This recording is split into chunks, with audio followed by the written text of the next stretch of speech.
তো হঠাৎ মনে হলো একটু রান্নাঘরের দিকে যাই, গিয়ে দেখি বোন কী করছে।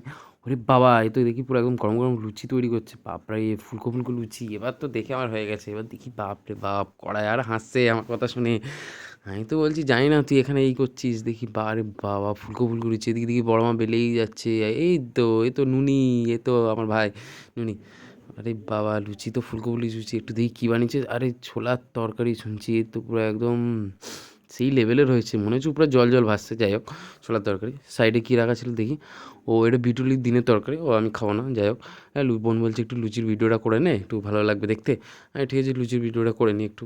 আর একটু ফুলকো, ফুলকো লুচি হলে দেখতে ভালো লাগবে ভিডিওতে। ঠিক আছে একটু লুচি ভিডিওটা করে নিই। করতে, করতে অনেক কথা হচ্ছিল।